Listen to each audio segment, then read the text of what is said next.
Hi, I'm Jeremy Crosby. And I'm Nick Boucher.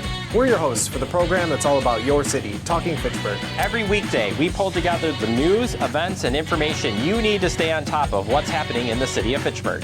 Find Talking Fitchburg on cable TV, Roku, Amazon Fire, Apple TV, and our live stream on the web. Plus, you can find all our headlines and stories on Facebook, YouTube, and our video on demand service. This is your city. Keep up with Talking Fitchburg and the issues affecting you and your neighbors. Get connected, Fitchburg. Sign up for Fitchburg Connect, the city's monthly e-newsletter that keeps you informed about all the events, services, and updates that matter to you. Get it in your inbox once a month. Sign up today to get Fitchburg Connect.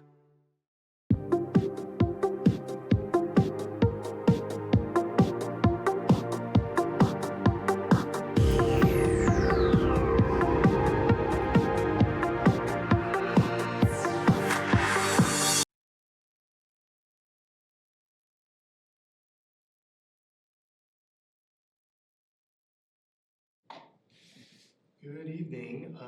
Welcome to the Community Equity Advisory Committee for the City of Fitchburg.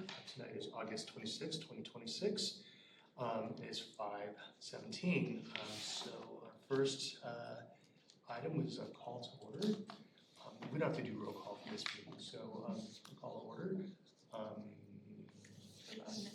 And then approval of minutes would be next. So I'll take a motion to approve the minutes from May 27, 2026. So moved. In a second? Second. Any discussion? If not, those have been approved. And then item number 3, public appearances for non-agenda items. Sarah, do we have any? No. No. Thank you. Moving on quickly would be to agenda item number 4, A, and that's our comprehensive plan or community engagement plan. And Sarah, if you wouldn't mind introducing. Absolutely. So I'm happy to introduce you to Deanna, who is our city planner and zoning administrator, and then Brad Sippel, who's our community development planner. So both of them are here to meet with you, and so it'd be helpful if you could give introductions because you're a newer committee, and then they're going to share with you kind of the reason that they're here. We have a PowerPoint for you, and then there'll be opportunity for discussion. So Janice, do you want to start? Just introduction.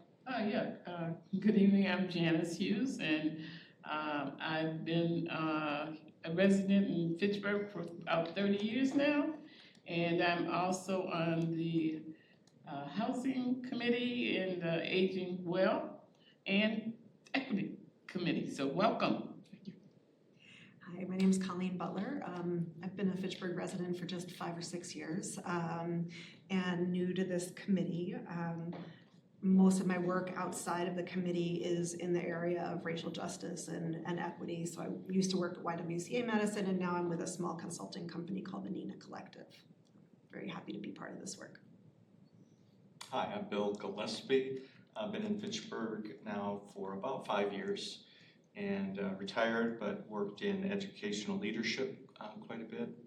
Did over 40 years in a school system, and just really did a lot of social justice work when I moved up to higher ed as well. So I'm excited about being on this committee, and I have been one of the initial people that has been here from the beginning. As Janice has been as well. Janice. Chris Pagaro, he, him, his. Am a resident of Fitchburg for 5 years now, over 5 years. From Seattle, have been doing equity work both in the nonprofit, for-profit, and the public sector for over 25 years. Most recently with the city of Seattle before coming to Madison.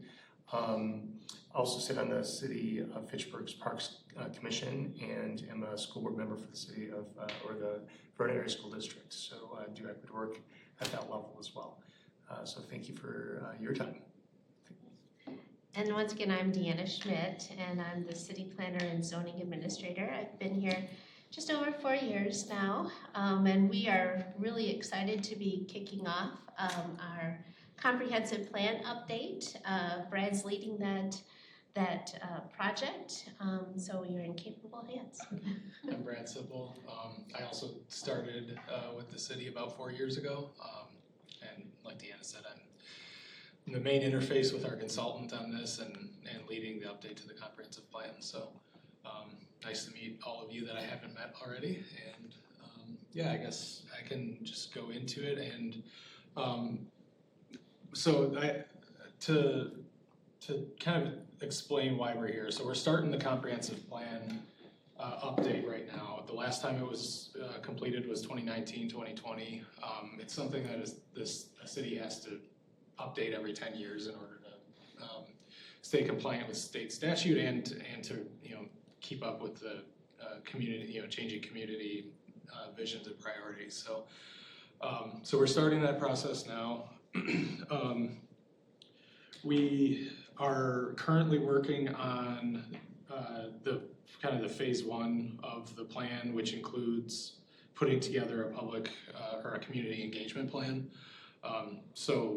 That's kind of the big focus right now, is getting ready for the community kickoff and putting together the community engagement plan. So what I sent to Sarah to include in the packet is the contract with the consultant, which kind of has an outline of the community engagement. So I was thinking that I will go over quickly what kind of a real basic what is a comprehensive plan, and then talk a little bit about how the community engagement interface, like the outline is laid out within the consultant's contract, and then we can have a discussion then about how we can best fulfill I guess the engagement that we need to do in order to make this a good plan, to fill in that engagement plan and reach the community the way that we need to. So we're here for your help. Yeah. Yes. Comprehensive plan is the most, general and comprehensive plan that a community does. It covers everything. I won't read through all of that, but it covers everything from housing and land use and development to community facilities, intergovernmental cooperation, sustainability, transportation. So it is very broad, requires diving into a lot of topics. So we're expecting that this update will probably take about 2 years to do. We're to get into the timeline then. The contract is broken out into advance, please, Sarah. Thank you. Contract's broken out into 5 phases. We're in phase 1 right now, and that's initiating the project, gathering existing conditions, things like that. So the 5 phases are, the phase 1 that we're in right now, phase 2, community visioning, and I'll say that phase 1 and phase 2 are where most of the community engagement will happen, especially in getting that community visioning. I think that's one of the most important parts of the planning process, is arriving at a vision statement and getting a shared direction and goal for the comprehensive plan. So then phase 3, we go into growth framework and scenario modeling. So that's more about land use and growth, and how the city grows in the future. Phase 4 is kind of implementation, like what are the goals and the strategies and policies that we do to get towards that vision. And then phase 5, drafting the plan, reviewing it, adopting it, and implementation going on for the next 10 years. Quick question. Yeah. Sorry to interrupt. No, Please do. yeah. Just in regards to what the comprehensive plan, it's comprehensive, Yes. but does that mean it covers policies in our police or fire and other places of our city work? Or parks? Yes, it does. It's at a higher level than any individual plans. I think, Chris, you were on the committee when we just updated the Parks and Rec plan a couple years ago now, so that will be much more specific than what the comprehensive plan will do, but the comprehensive plan will touch on those, and there most likely will be policies and strategies or initiatives identified in the comprehensive plan related to parks. And oftentimes when we have more specific plans like that, the comprehensive plan will draw heavily on what those plans already did, yeah, so. And so that's a good question too, for you, Janice, because you mentioned that you're on the housing committee too. And so the housing, if you go back the one more, you can see there's housing is in there. So we will draw from those recent plans as we're putting this together. So we don't need to reinvent the wheel. But this kind of plan kind of sits as an umbrella over all the other plans. Okay. Even over criminal justice? No, we don't touch much on that. No. The only thing we really kind of touch on is community facilities and infrastructure, utilities, but we don't go into emergency management in Right. detail or policing in detail. Yeah. But that's a good question. Next slide, Sarah. I don't plan to go through all of this unless you want me to, but I put in these slides the major touch points where we have some sort of community engagement identified in the contract. So I'll go through each phase and I'll highlight the bolded ones because I think those are the ones where at least we're anticipating talking about the most, that we maybe need the most help with and how to reach the community through those. So right now we're, as I mentioned in phase one, we're working on the community engagement plan, really just at the beginning stages of that.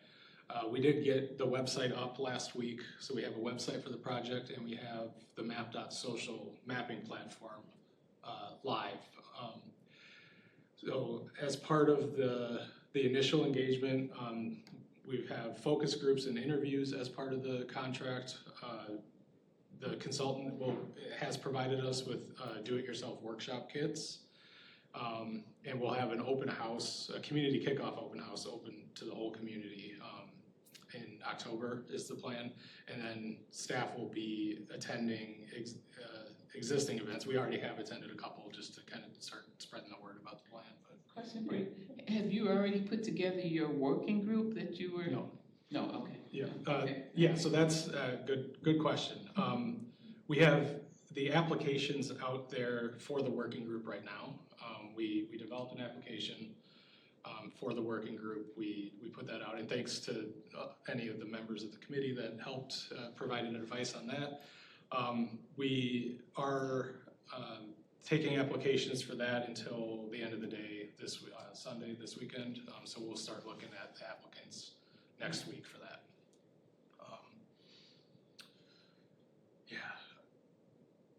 So in phase two, as I mentioned, the big thing, one of the biggest parts of this plan is the visioning. So there will be a workshop planned in phase two that will be in person, kind of a facilitated event to help with the visioning.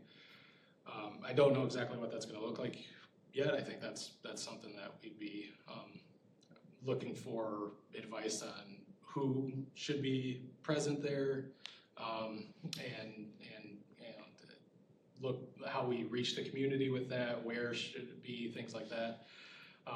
That'll be a really important one, and those other phase one engagement opportunities that are identified will also feed into the vision. In phase three, as I said, most of the community engagement occurs in phase one and phase two. So phase three kind of gets into where the visioning and the community engagement merges with a lot of the more like technical and land use oriented parts. And we start, the consultant starts developing like growth concepts and trying to take the community engagement, the community visioning, and put it into practice on maps that will eventually, once the comp plan is adopted, set up the future land use, set up the policies on how Fitchburg grows and develops over the next 20 years, 20 plus years. I think our last comp plan went out to 2060. It was looking out to 2060. So there's not a lot in phase 4. It's mostly, we will come back to the community with some of those the growth scenarios to kind of check in and make sure that, you know, the visioning and the engagement that and the public comments and everything that we captured to that point is reflected in there. And then in phase 4, we're talking more about policies and the strategies and stuff, and so there'll be working group touch points in both of those, and then in phase 5,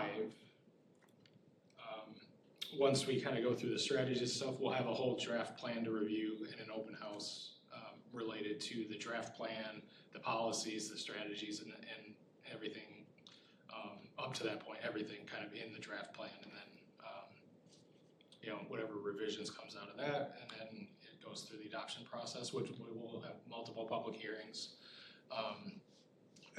by that point, and again go through the normal adoption process. I forgot to mention too that the community engagement plan that we develop to go into this will be adopted by the council. That's one of the that'll have to go to council to be adopted before we set that in stone. So yeah. Is the consultant that you're using, is that a new consultant, or is that one you've used in the past, or? I don't believe the city has used this consultant in the past before. They've done Wisconsin work. They're based in Chicago, but they have an office in Milwaukee. It's the name of the consulting firm is Housey Levine. They're an award-winning consulting firm, and we were impressed with their past work. So that it's not, as far as I can tell, it's not one that the city's used before though. You did RFP, right? Yes, yes we did. Yeah, we actually had good response. We had better response than expected. I think we had 9 proposals for the comp plan and 8 for the zoning code. So we had a lot of good proposals. Okay, thank you. Yeah. So that kind of covers the I guess the overview of this. So I think I'll go back to slide, or we can talk about this, but Yeah, I'll bring up your PowerPoint. yeah. If we go back to slide 4, talking about phase 1, I think maybe we can focus a little bit more on those bolded things and see what kind of advice, suggestions, or questions you all have for us.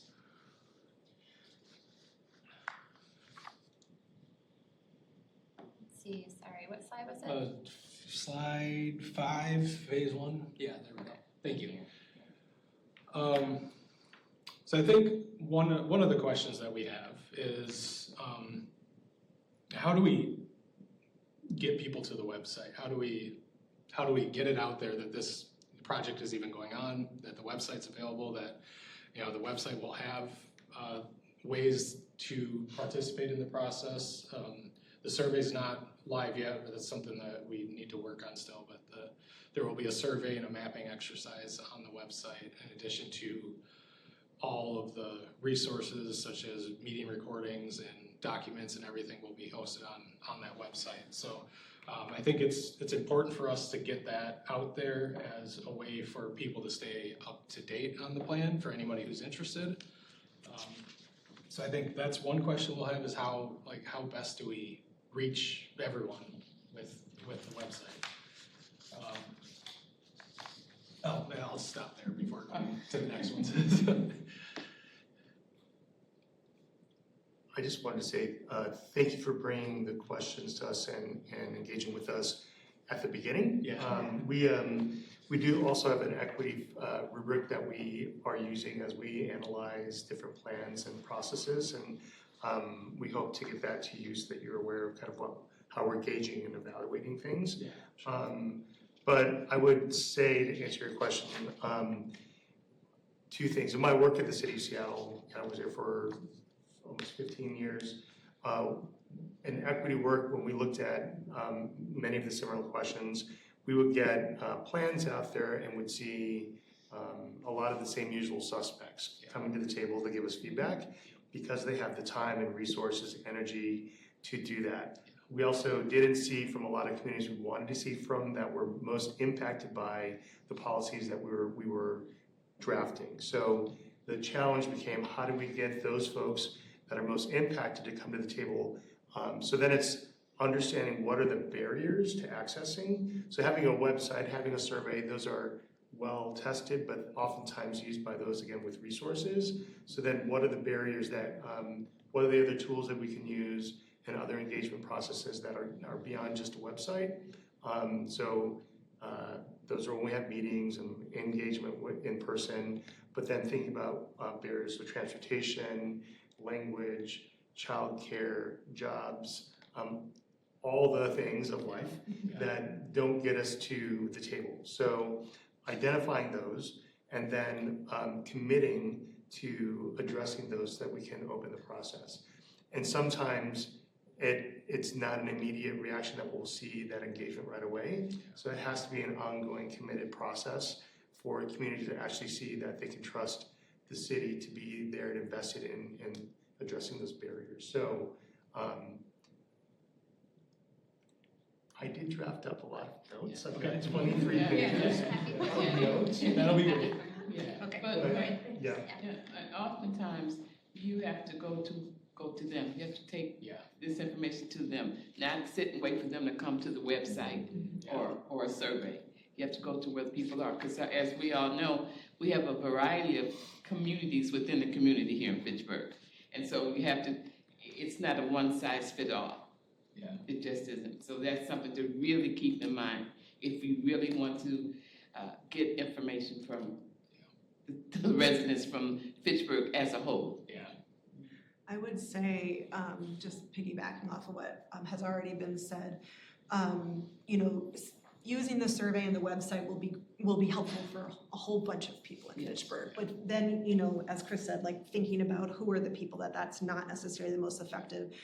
And I've been doing a lot of community engagement work the last couple of years. So one thing I'm just gonna tell you is it's super hard right now. Like, it's like the hardest it's ever been in my experience. People are, I don't know what it is exactly, but people are really tired of coming to tell people about stuff that they feel like they've already told somebody before. So I'm just telling you that at the beginning so you don't feel bad, like it's not just you or, but there are some strategies that we've found that have been the most useful. So, and this kind of goes to what Chris said as well, but like, where are the places people are already gonna be? So like going to the schools, every school in Fitchburg, and you can put little flyers, you can work with the school to put flyers in backpacks in multiple languages that will direct people to the website, but also having if you're never gonna go to our website, we'll show up at this night that, and like finding night, like working with the schools and the churches to find times that there's something else already happening. So, parents will come to a back to school night that are not gonna necessarily go on your website and fill out a survey, and so I know that takes a lot of labor, but that's for us been the thing that's been the most effective is finding places people are already going and then trying to partner with those organizations or institutions to try to kind of piggyback on times that people are already together. And if there's a budget, bringing food is always a good idea. It's go to where the people are. Yeah. And the reality is, you get surveys every other day. Yeah. And so people get tired, just another survey, I don't have time for that.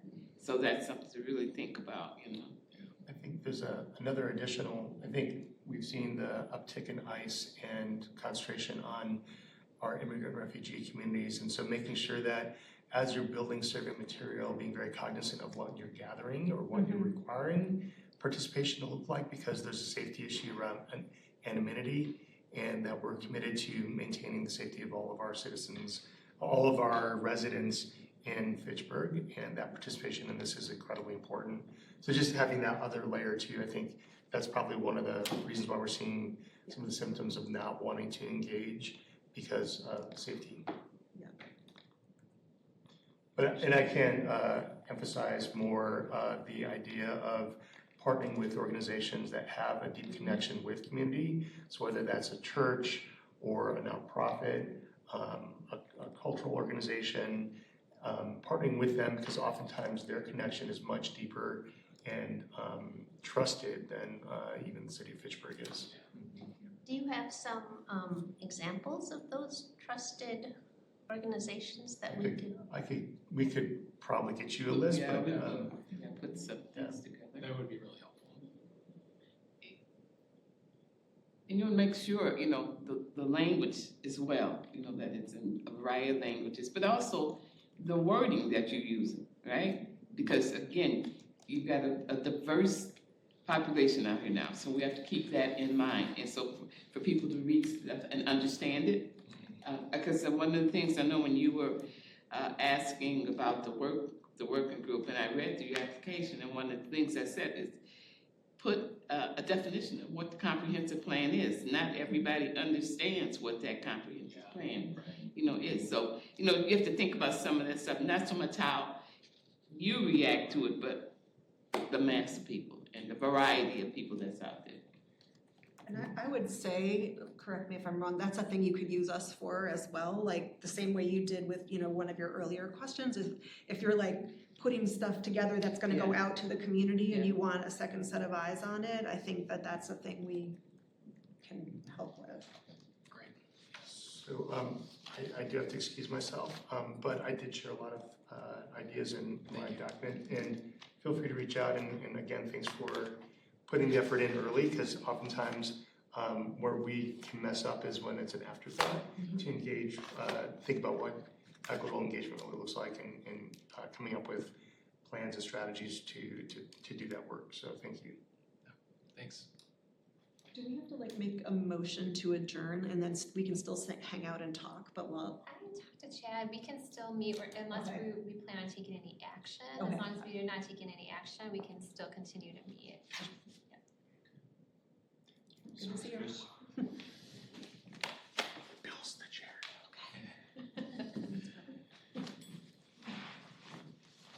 So I think the big points that you all are getting at kind of bring me to the DIY workshop kits and the pop-up events. So we've already attended, I think, three events that were already happening. We don't have a whole lot to do yet since we just got the website up, but we were there sharing flyers and doing some basic like questions like what do you love about Fitchburg, and what would you improve if you could pick one thing type questions. We've already got some good good feedback through that. But I think we'll be looking for help in identifying more of those. I think so far we've gone to community night out. We've gone to the back to school community dinner at Hastahochi. I feel like there was a third one. Oh, we did the youth government, the youth government camp, and then a couple more for August that we have identified are the Redeemer City Church Festival, I think is what it's called, over in the Verona Road West area, and the Southdale Movie in the Park community dinner. So I think that's kind of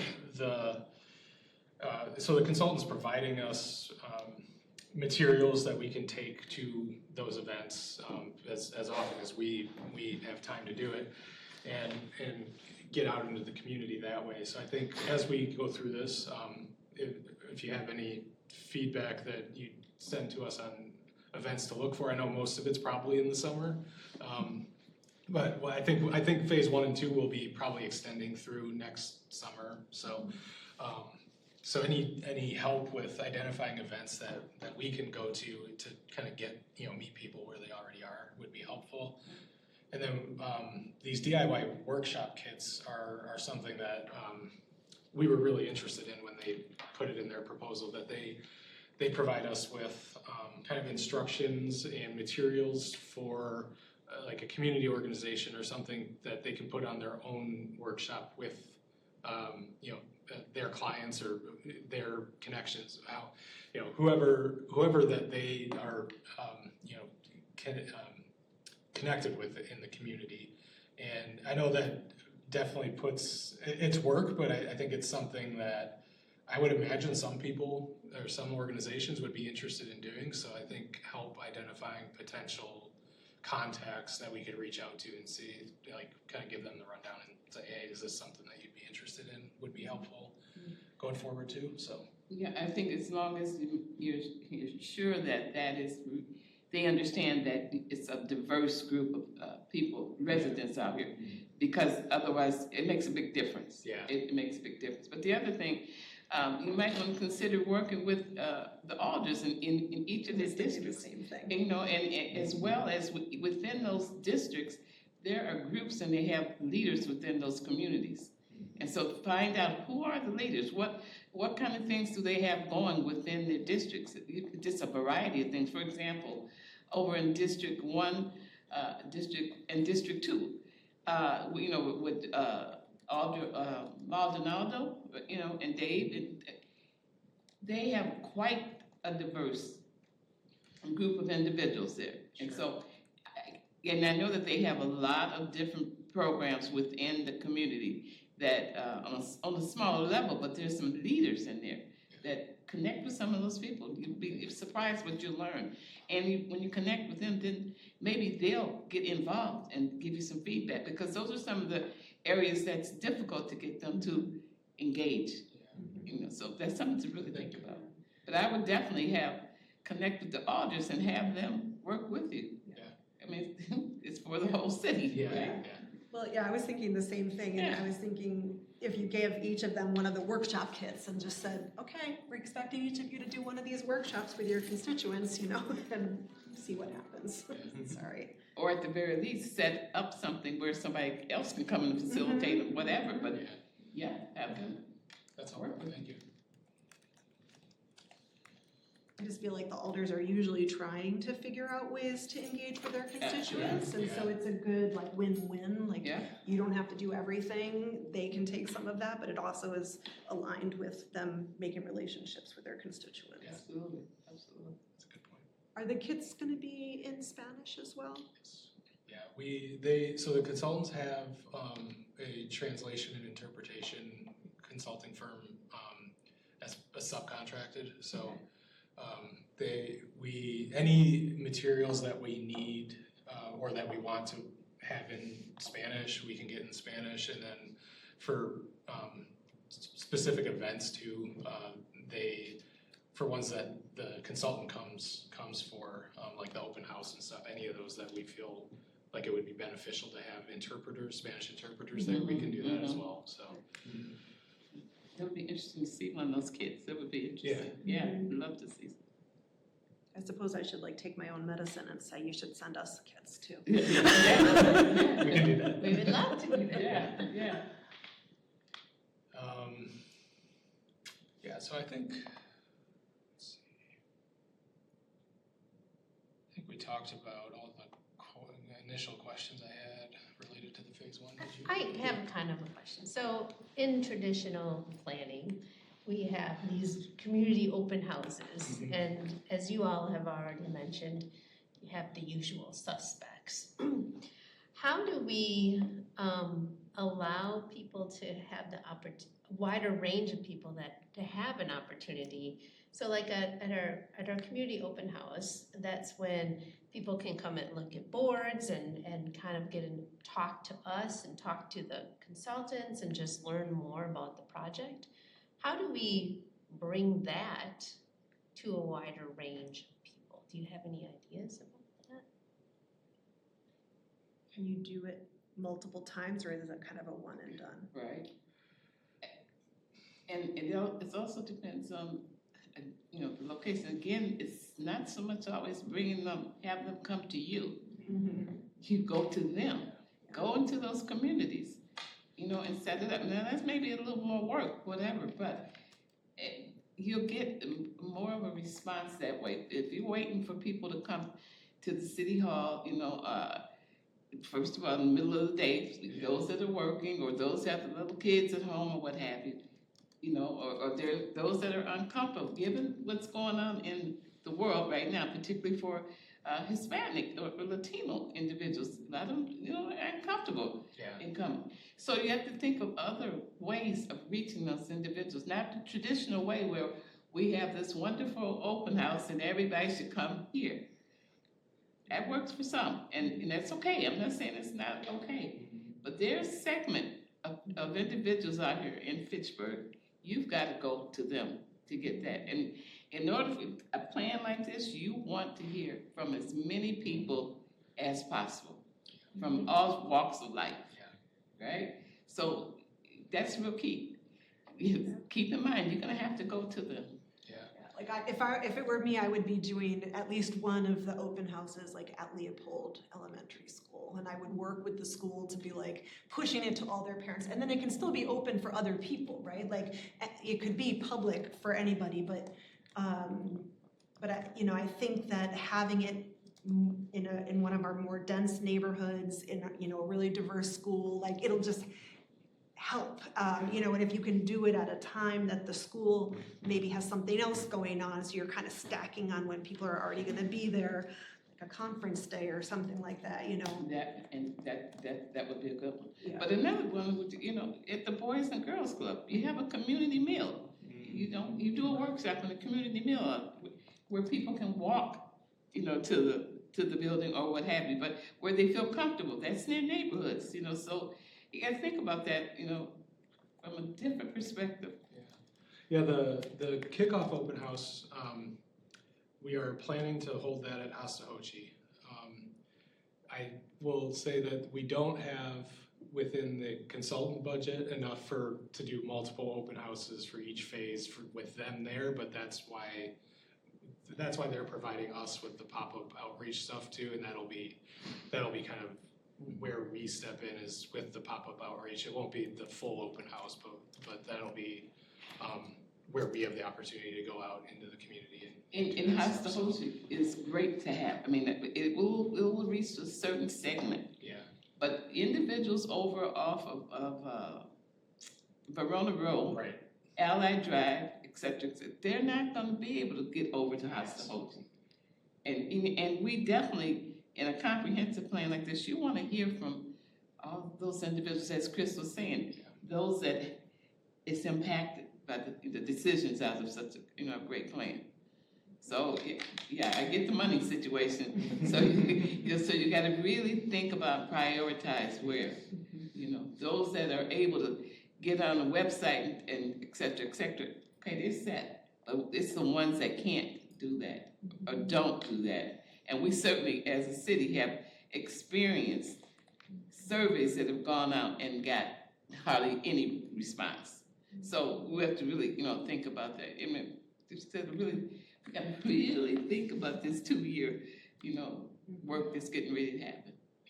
Yeah, I was thinking of some just really out of the box type of ideas of making sure to keep your presentation of whatever written materials you have down to a minimal, like a 1-page rather than a booklet or anything like that, something that's fairly easy to read, that doesn't rely on the internet, maybe not even have one of those little barcodes on it, just, that kind of thing. Just being really aware of that.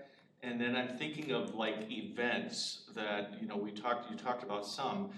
I mean, we know people are gonna get together in November to vote, right? I mean, we know that this is gonna be a pretty heavy election year.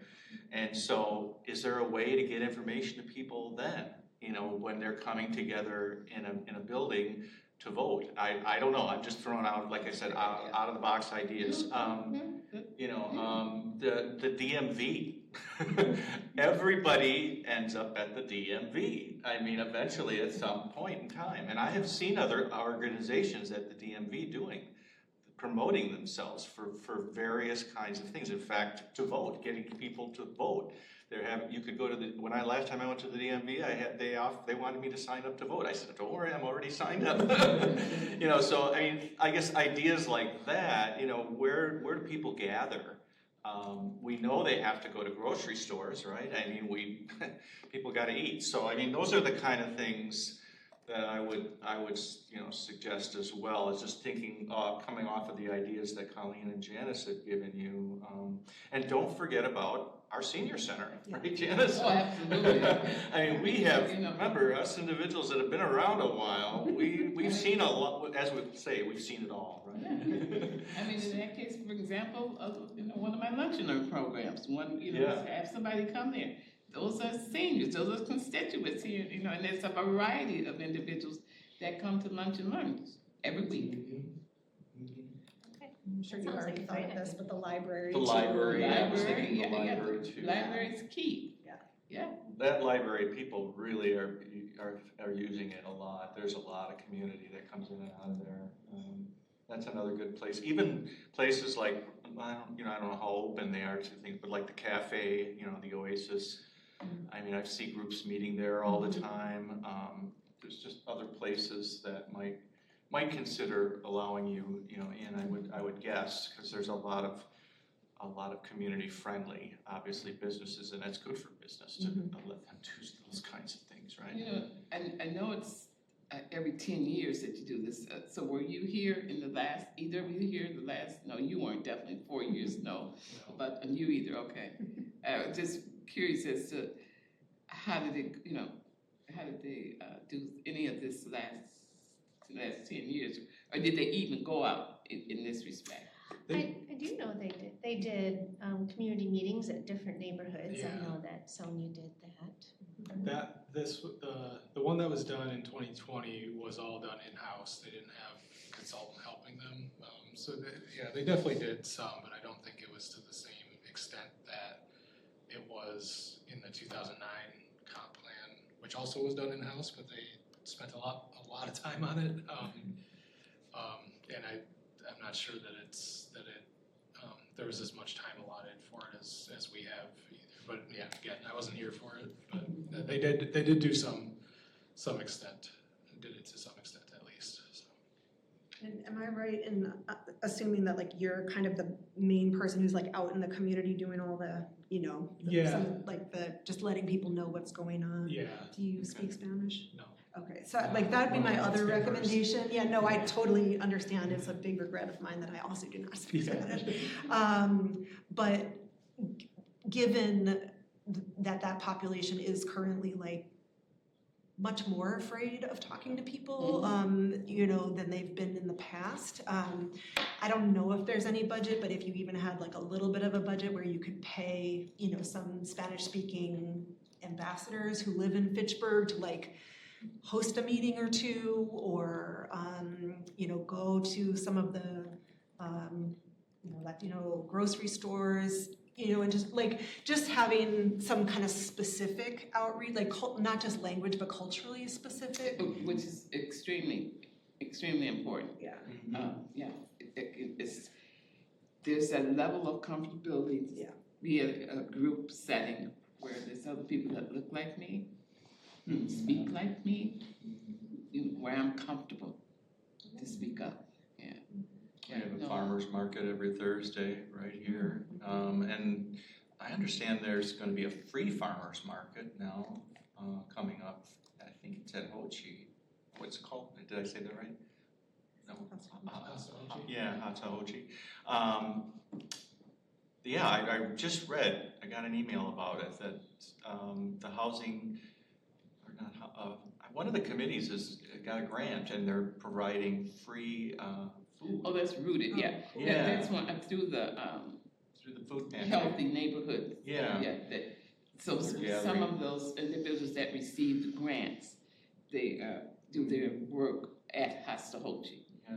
And which is wonderful, but again, that's a segment of individuals, and that's so that's wonderful. I think it's great, but we also have to realize and remember that there's other individuals on the other side of town that don't drive, can't get there, would love to, but so that's going to be a real challenge to try and get everybody as much as you can. And or I don't know who's applying for your working group, but it would be interesting if you've got a nice diverse group on that working group who maybe there's some Spanish speaking individual or, you know, an African American person too, you know, who can reach out and be some of your ambassadors as well. So yeah, that's gonna be real important to have that working group be diverse. We have Diego, who's our Healthy Neighborhoods Navigator, who's bilingual, and he's on for the rest of the year, so that might be an opportunity for you too. Yeah, so that's good to know. He is actually really helpful when we went to Hastahochi for the Rooted, the food pantry community dinner back to school thing. He was there and he was able to translate us for us on the fly, so it was helpful. I hope this isn't too much information, but the other thing that I've just been experiencing with the community engagement, particularly with these like populations that are more marginalized, is like this kind of feeling of we've done this before, we told you before, like what are you gonna do? And so showing up like with an answer to that question, like this is how we're gonna tell you what's happening with what you gave us, this is when it's gonna happen. You know, even if it turns out you don't do anything you learned at whatever session it is, like having a plan to come back and be like, we weren't able to do anything with that, but this is why, and you know what I mean? Just like something that builds that cycle of, you know, people thinking that their words have an impact because, I've just been seeing more and more people feeling like, why are we showing up again? Like we already told you what we need. Oh, yeah, I mean, it's like a survey, you know? Yeah. People get surveys and say, I don't feel that, I don't have time for that anymore because nothing happens, you know? And when you put a survey out, you at least have to be ready to do something, the information that you get back, right? And so that's really important. Well, and I think sometimes even things do happen, but people don't know. People don't know. Because there's not a loop, you know, There's and no so. feedback. Yeah. And also in the healthy neighborhood, they have navigators. And I know there's a Hispanic navigator, they have 2 navigators, and you might want to connect with them to find out. Because the healthy neighborhoods, you know, there's 3 of them. And the one in District 2, where Hastahochi is, that's just 1. So you got 2 other ones. So check them on that because they do have 2 navigators. One is Hispanic, you know, Spanish speaking, and then another one. So that could be one of your outreach points as well. Yeah. Another group that I've found super helpful in terms of doing this kind of engagement are community health workers. Is Allied Wellness technically in Yes, it's Fitchburg? still there. Yes, they still have the community. Because the Allied Wellness Center has a number of community health workers that are super active and multilingual and like very known in community, and so. Yes. Trusted. And that's exactly why I'm saying go into those areas because they have key groups there, they have key leaders there. You have to connect with them. You'll learn a lot. You connect with those people and let them know that you want to hear what they have to say. Yeah, it makes a difference. What other questions do you have for us? Let's see. We overloading I you know. guys. I'm sorry. That's what we're here for. I think, you know, I don't know that there's a good answer to this, but the phase 3, Sarah, if you want to go 2 slides ahead. So the phase 3, where we're getting into the growth framework and modeling. So we have an open house planned for that, but I don't know how interesting that will be to people. Is that, I guess if anybody has ideas on how we can generate interest or if that is interesting to people, where we can go, like looking at growth frameworks. Tell us how you envision that open house. Then I can give you some feedback. Sure, yeah. So I would anticipate it would have maps and boards up showing a few different ways in which the city could grow into the future. So this will mostly be looking at future land use as our developed area expands. So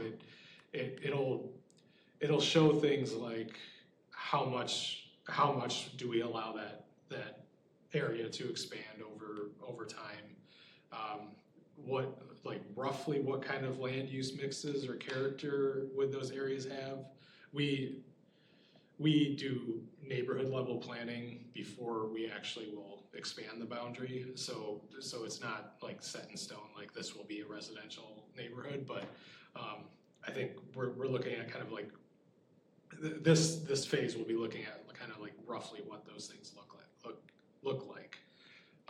So I would anticipate we'll have several maps there showing a few different modeled scenarios based on the visioning and the engagement that had occurred to that point already. So if, like, let's say we hear that, how do I put an example here? That sustainability is a big thing that we hear over and over and over again, and that continuing to grow or continuing to limit growth in a way that it's like controlled and managed is a high priority. So we would have the scenarios there showing that, I guess an interpretation of how that would look in our future development.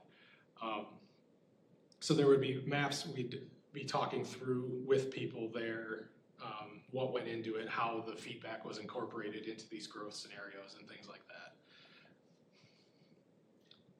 Well, first of all, different things appeal to different people, right? I don't know if having maps, we just kind of walk around and look at stuff versus having a nice big video with, visual kind of sort, you've got everybody's attention and they can see it.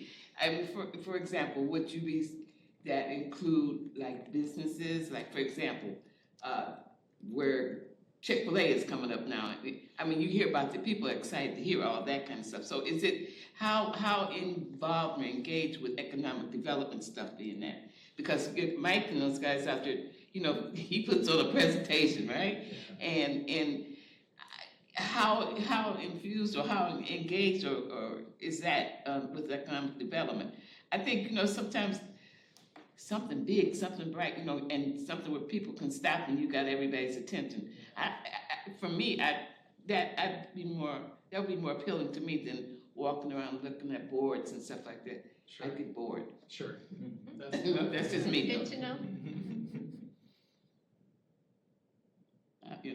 I think the best turnout that we had in schools was when you had food, and something to draw people to something. Could be simple, could be a meal, but I also think about like when we had open houses and things, we had the children and making sure that they were inviting their parents, so there was a connection right away. So I'm thinking back to community leaders. If you get some community leaders that are really on board with feeling like this is an opportunity for us to really speak our minds about this model, then if they can actually do some, what would you call it? I guess recruiting or just really getting out there, rather than just hearing a one-shot something that they heard on the radio maybe, which would probably be helpful, but I'm saying, rather from somebody that's more interested and trusted, I guess, again, because when we had the kids inviting those parents in themselves, and they were writing letters, we get 90% of the families coming in to the schools for that, but it was because they had that singular individual attention, to getting them to come, so to speak, I guess, or that's the right way, but yeah, so I guess as individualized as you possibly could make it, and I'm just trying to think of the scenario versus what I was involved in versus what we have presented here. Can you think of any other leaders or people that might be influential that would help bring people to a community open house? Is there such a, I think what's coming up for me is like you need to think about what information you're trying to get and Yeah. what and who needs to be part of that. So if it is like you want a wide variety of people from the community, then what are you trying to get from them, right? Like if and or impart.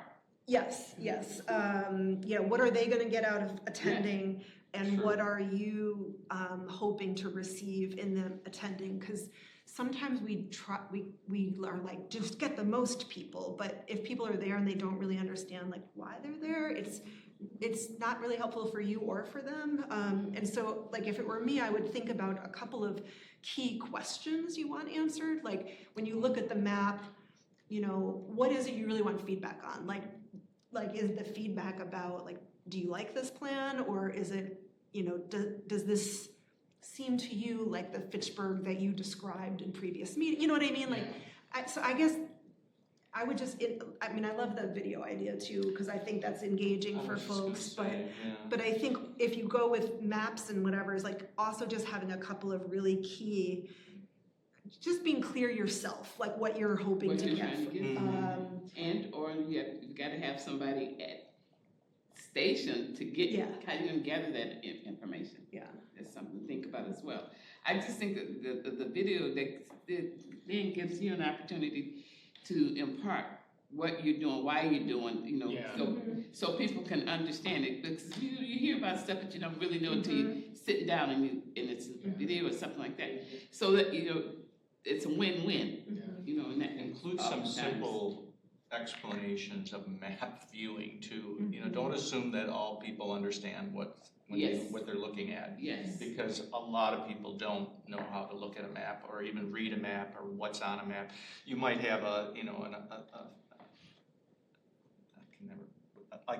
at the bottom, the legend, or something, but explain the major parts of why, look, because people don't know, they just, they think where they live, that's Fitchburg, but Fitchburg, we know, is a lot more than, people don't realize it's from Highway 14 all the way over to, the other side of the Absolutely, I mean, you go Verona Road, but then you go all the way out Lacey Road. Right. That's like two different places. I mean, like what? So I guess more education, maybe. But I think, and if you do a PowerPoint video, or whatever you want to call it, then you've got somebody up there that's talking through it, answering questions. It's good to hear questions because somebody else may ask a question that, oh, that's a good one. So it's an all-around learning opportunity. So, it's just a thought. Yeah, thank you. And then it can be shared on social media Absolutely. too, so it'd be kind of like a twofer, in terms of, Yeah. Do you think it's on FACTv, and after that, you have that filmed while they're doing that, and people can go back and look at it again and again and again. No, I was just thinking, do you think it would be helpful to have any politicians available, like Randy Udell or anybody that, I don't know, I'm just throwing out the idea, I don't know if that's even, to invite them to something. But you did say you want people to believe it, right? Right, well, okay, never mind. Right. Well, that's why I said, I didn't just. I'm just saying. Maybe that's not a good idea. Right. Okay, never mind. I mean, I think an open invitation is Open always a good invitation, idea. they might show up anyway, Yes. but you never know. You're afraid to ask us any more questions. Yeah. I think We're just about out of time too, so. Oh, sure, we're yeah. Coming up on 6:15. We're here to help. Yeah, we're here to. Thank you. Yeah, well, thank you. can Thank say- you very much. We Yeah. really appreciate your time and the Yeah. opportunity. All I can say is just make sure that you provide an opportunity for all to participate. I mean, we all know that Fitchburg really is the haves and the have-nots. We know that, for example, within our communities, but everybody's important, right? And everybody should have an opportunity to be a part and share their thoughts. So that's all I have to say on that one. Thank you all.